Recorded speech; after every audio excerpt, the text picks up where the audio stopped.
Hey guys, it's Yuto here from SudachiRecipes.com. Today I'm going to show you a classic Japanese sweet that is enjoyed during the cherry blossom season in Japan. This sweet is called Hanami Dango. It's basically a colorful sweet rice dumpling on a stick, but it's a fun snack that makes me think of spring. For this recipe you will need 6 bamboo skewers, 100 grams of shiratamako, which is a type of glutinous rice flour. If you can't get this, you can also use mochiko. 20 grams of joshinko rice flour, 45 grams of granulated sugar, 120 grams of silken tofu, quarter teaspoon of matcha powder, 1 drop pink or red food coloring, water for boiling, and a bowl of ice cold water. Before I start, I always soak the bamboo skewers in some water. This just makes it easier to slide the dango on later. So let's begin by adding the dry ingredients to a bowl. I like to mix them while they're dry first so it's well incorporated.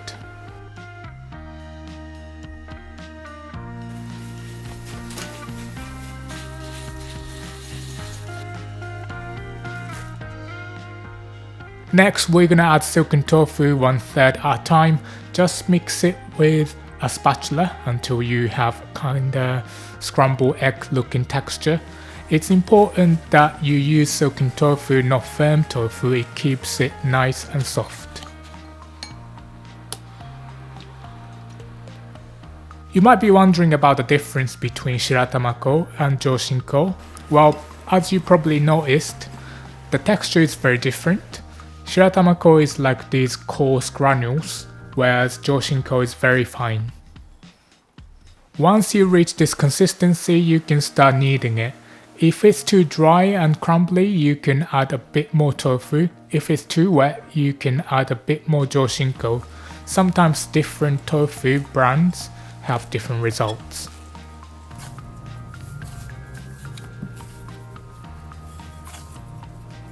Shiratamako is a glutinous rice flour used for making mochi. It has a great texture, but one of Hanami Dango's special points is that it's quite chewy compared to other kinds of dango. That's why we use joshinko, which is a regular rice flour that helps create the chewy texture.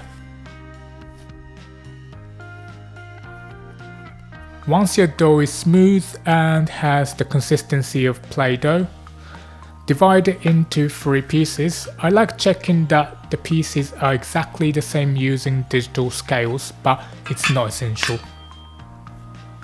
So as you probably already know, Hanami Dango has 3 colors, pink, white and green.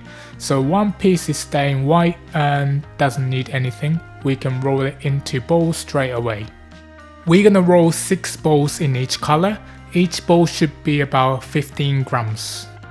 Generally, Hanami Dango doesn't really have any special flavor. It's just a sweetened rice cake kind of thing. White is always plain at least. Did you know the colors of a dango aren't random? There are a few theories, but my favorite is that each color represents the 3 stages of cherry blossoms bloom. Hanami means flower viewing in Japanese, so this theory makes the most sense to me. Pink means the closed cherry blossom bud, white is the full bloom, and green is the leaves after the blossoms have fallen. You can read about some other theories on our blog, the link's in the description box below. Next we're gonna make the pink dough. In Japan we have this powdered food coloring. I have red, so I'm only gonna use a tiny bit and knead it into the dough. Of course you can use pink instead if you have it. If you have liquid food dye, only use a very small drop. Knead it until the color is even all the way through.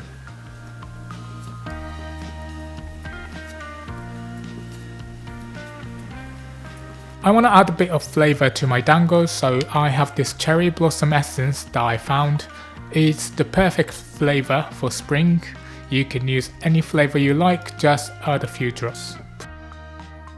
Traditionally, the pink part was colored with red shiso leaves. It has a nice flavor, but it's not used much for dango anymore. Red shiso leaves are more common for making umeboshi, a Japanese pickled plum. If you don't like using artificial colouring, you could try and find red sea salt. If not, you could also use crushed strawberries or even a bit of beetroot juice.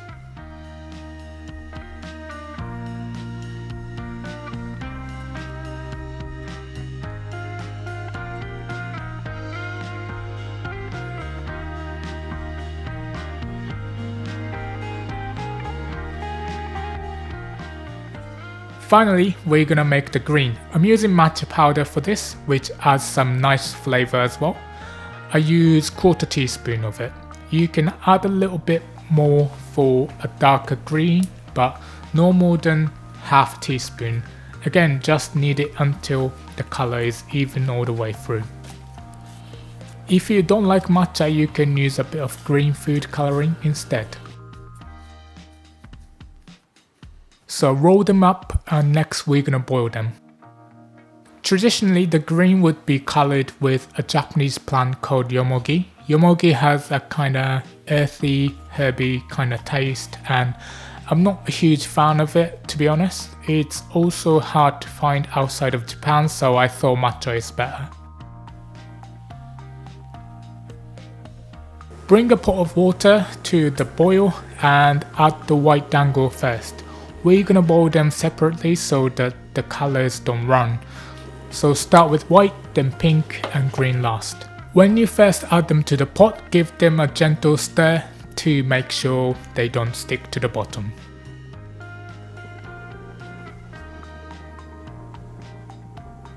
We wait for them to start floating. This should take about 5 to 7 minutes. Once they float, we set a timer for 2 minutes. It's okay if the water gets a little discolored during the process. You don't need to change it, but if it gets too low, you can add a bit more hot water. Make sure to keep the dango fully submerged.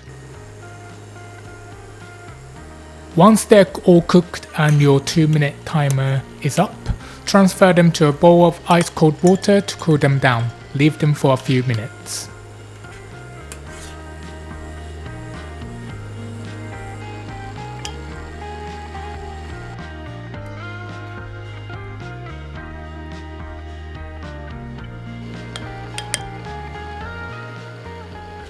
Once they're cooled down, we can put them on the skewers. They're a bit slippery, so be careful. So first put the green one, then white, then pink.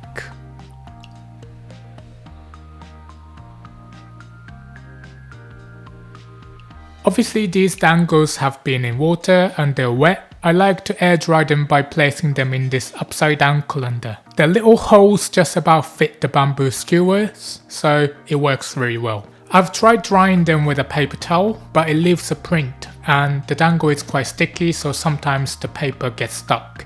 Air drying is the best way. You can still eat them while they're wet, but they have a better texture once they're dried a bit. I would recommend eating Hanami Dango on the same day that you make them, but if you put them in an airtight container, they're good the next day too. Also, leave them at room temperature. They'll go hard in the fridge. If you can't eat them in a day or two, you can also freeze them. I wrap them in baking parchment so they don't get stuck together, and then put them in a Ziploc bag like this. You can freeze them for about 1 month. When you want to eat them, you can just defrost them, which take about 30 minutes to an hour at room temperature. They'll still be good. So there you have it, classic Japanese Hanami Dango, a sweet rice dumpling that you can enjoy under the cherry blossoms. Thank you for watching. If you enjoyed this recipe, then like this video and subscribe to our channel for more tasty Japanese recipes. Thanks again, have a great day.